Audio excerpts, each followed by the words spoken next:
चुनाव 2027 होने हैं, लेकिन तैयारी लगता है अभी से शुरू हो गई।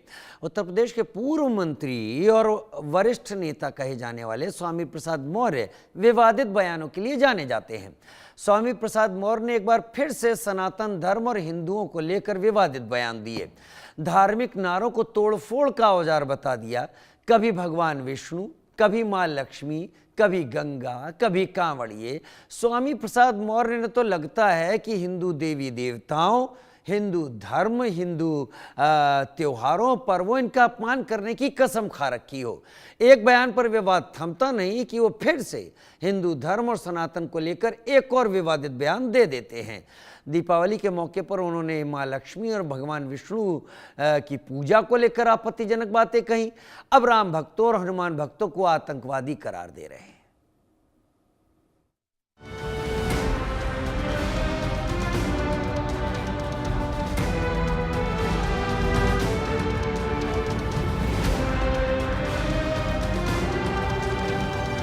स्वामी प्रसाद मौर्य उत्तर प्रदेश के पूर्व मंत्री और वरिष्ठ नेता हैं।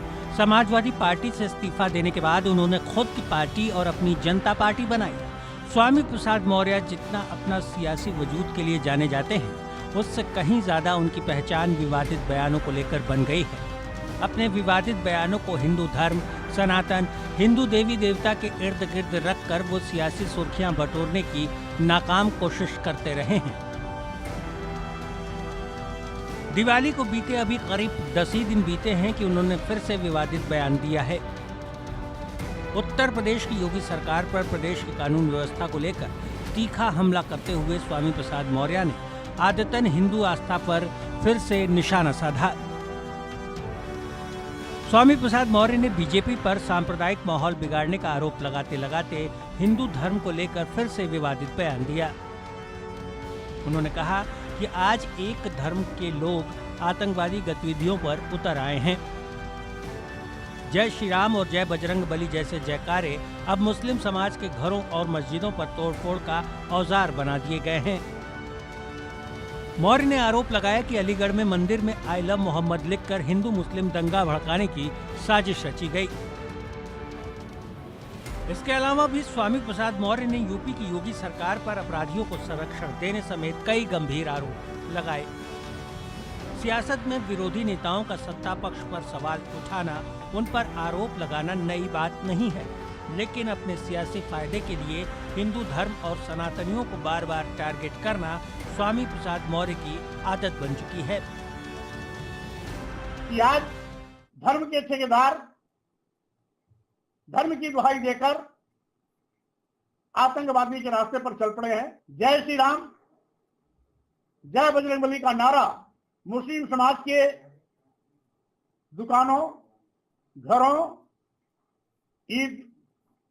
ईदगाहों, मस्जिदों, मदरसों पर तोड़-फोड़ का लाइसेंस बन गया है और मुख्यमंत्री उनका साथ देते हैं कि ऐसे घटना करने वाले के खिलाफ कार्रवाई करने के बजाय मुस्लिम समाज के घरों पर उनका भी बुलडोजर चलता है, मदरसों पर बुलडोजर चलता है, मस्जिदों पर बुलडोजर चलता है। तो स्वाभाविक रूप से बहुत दुखद है। स्वामी प्रसाद मौर्य ने जय श्री राम और जय बजरंग बली जैसे पवित्र नारे पर टिप्पणी कर पूरे सनातन का अपमान किया है। भगवान राम और उनके अनन्य सेवक हनुमान के भक्तों पर आतंकवादी होने का गंभीर आरोप लगाया है। अब स्वामी प्रसाद मौर्य का ये बयान उनकी नासमझी है या फिर सियासी फायदा लेने की सोची समझी साजिश, ये समझना मुश्किल नहीं है। देखिए, समाजवादी पार्टी के एक नेता हैं, नाम है स्वामी प्रसाद मौर्य। नाम तो बहुत सुंदर है स्वामी प्रसाद, लेकिन कर्म अत्यंत निकृष्ट हैं। वो हिंदू धर्म के हो करके, सनातन धर्म के हो करके सनातन पे ही टिप्पणी करते हैं। कभी हमारे आराध्य प्रभु श्री राम पर टिप्पणी करते हैं, कभी रामचरितमानस पे टिप्पणी करते हैं, कभी श्री हनुमान जी महाराज पे टिप्पणी करते हैं। उनको लगता है ये टिप्पणियां करके उनकी राजनीतिक रोटियां सिक जाएंगी, ये उनका भ्रम है। एक राजनेता हैं जिनका नाम है स्वामी प्रसाद मौर्य। उन्होंने एक विवादित बयान दिया है। उन्होंने कहा है कि जय श्री राम और जय हनुमान से दंगा भड़कता है। आपको बताऊं, स्वामी प्रसाद मौर्य मुझे नहीं लगता कि आप सनातन की औलाद हैं। कभी कभी मुझे ये लगता है कि शायद है जिसने आपको जन्म दिया वो सनातन थे या नहीं थे मुझे नहीं पता। ये आप केवल वोट बैंक की राजनीति के लिए अपने ही धर्म को बदनाम कर रहे हैं। स्वामी प्रसाद मौर्य के द्वारा जय श्री राम और जय बजरंगबली के नारे को दंगा भड़काने का लाइसेंस बताया जा रहा है। इस व्यक्ति की मानसिकता इतनी खराब हो चुकी है कि यह व्यक्ति हमारे भगवान के नारों को भी विवादित मानता है। दिवाली पर लक्ष्मी पूजन को भी मौर्य ने ढकोसला बताते हुए हिंदू धर्म पर हमला बोला था। स्वामी प्रसाद मौर्य अपने बयानों से हिंदू धर्म के अस्तित्व, हिंदू देवी देवताओं को काल्पनिक बताकर कई बार विवाद खड़ा कर चुके हैं। लेकिन अब जय श्री राम और जय बजरंगबली बोलने वालों को आतंकवादी बताकर मौर्य क्या उत्तर प्रदेश में बड़े बवाल की विवादित भूमि तैयार करने में लगे हैं? मौर्य का सनातन विरोधी बयान साफ संकेत है कि वो ध्रुवीकरण की राजनीति कर रहे हैं। उत्तर प्रदेश में 2027 में विधानसभा चुनाव होने हैं। उससे पहले स्वामी प्रसाद मौर्य अपनी नई पार्टी के लिए सियासी जमीन तैयार करने में जुटे हैं। लेकिन क्या ये जरूरी है कि सियासी जमीन तलाशने के लिए सनातन का विरोध किया जाए, सनातन का अपमान किया जाए? जय श्री राम और जय बजरंगबली बोलने वालों को आतंकवादी कहा जाए? Bureau report, India news.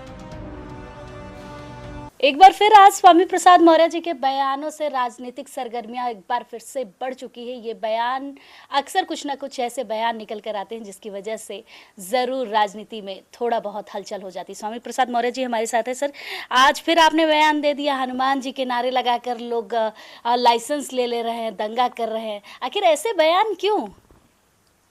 देखिए, जो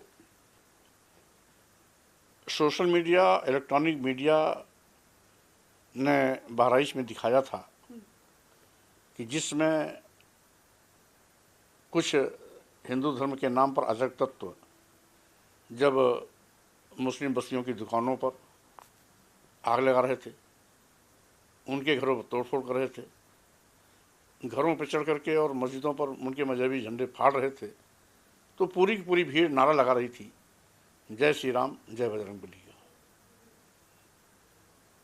इसको जय बजरंगबली और जय श्री राम का नारा सोशल मीडिया, इलेक्ट्रॉनिक मीडिया पर पूरी तरीके से सार्वजनिक भी हो रहा था। यही नहीं, अभी 3 महीना पहले फतेहपुर में लगभग 500 साल पुरानी एक मजार को तोड़ने के लिए कुछ हिंदू धर्म के नाम पर अराजक तत्व जय बजरंगबली जय श्री राम का नारा लेकर के फावड़ा कुदाल लेके पहुंचे और मजार को तोड़ने लगे। ये घटनाएं जो सोशल मीडिया और इलेक्ट्रॉनिक मीडिया से वायरल हुई हैं, इस बात को स्पष्ट करता है कि लोग आस्था का मजाक बना रहे हैं। साथ ही साथ जो पहले सम्मान के साथ नारे लिए जाते थे श्रद्धा भाव से, आज लोग उसको तोड़फोड़, हिंदू मुस्लिम दंगा फसाद कराने के लिए प्रयोग कर रहे हैं। बहराइच और फतेहपुर की ये 2 घटनाएं इसके जीवंत मिसाल हैं। और यही नहीं, अभी अलीगढ़ में कुछ शरारती तत्व मंदिरों में आई लव मोहम्मद कह करके हिंदू मुस्लिम सांप्रदायिक सौहार्द बिगाड़ने की कोशिश की। कहीं न कहीं लिखावट की गलतियों से पुलिस को शक हो गया कि यह कुछ शरारती तत्वों का काम है। जांच पड़ताल की और वो 4 अराजक तत्व पकड़े गए, वो सभी हिंदू समाज के हैं।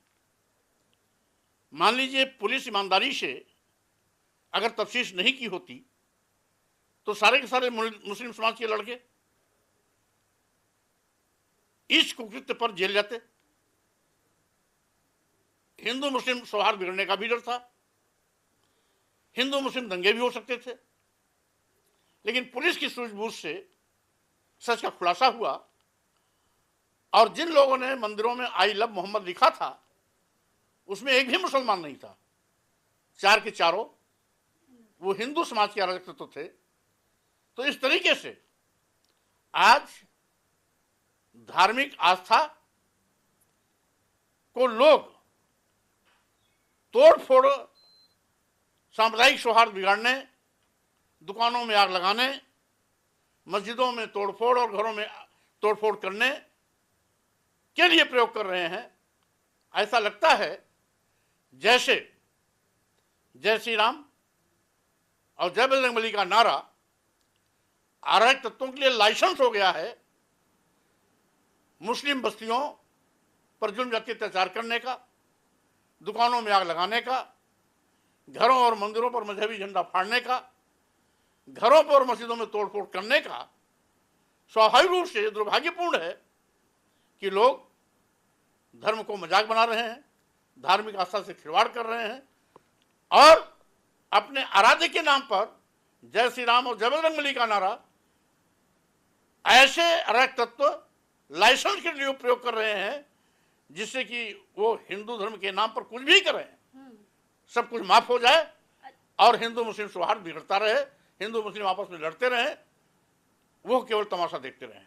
बिल्कुल, लेकिन जिस तरीके से आप भाषण देते हैं, डर नहीं लगता है आपको? अक्सर आपको धमकियां भी आती रहती हैं और इस तरीके से अगर उत्तर प्रदेश की बात करें तो हर कोई नेता डरता है किसी धर्म को लेकर राजनीति के बारे में बोलने पर। जिस तरीके से आप डायरेक्ट बोल दे रहे हैं कि बजरंगबली का नाम लेकर लाइसेंस मिल चुका है लोगों को, डर नहीं लग रहा है कि फिर आपके साथ कुछ उल्टा सीधा होगा और इस तरीके की बयान नहीं देना चाहिए, राजनीतिक भी चीज़ें बिगड़ सकती हैं?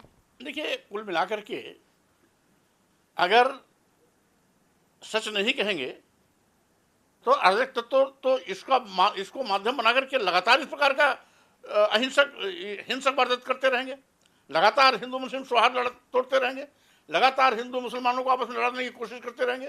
तो स्वाभाविक रूप से सच्चाई भी सामने आनी चाहिए और माननीय मुख्यमंत्री जी को, उत्तर प्रदेश सरकार को या केंद्र की सरकार को इसको गंभीरता से लेना चाहिए। लेकिन ताज्जुब होता है कि वो भी आज बिना कुछ सोचे समझे एक तरफा कार्रवाई करने पर सरकार भी आमादा है।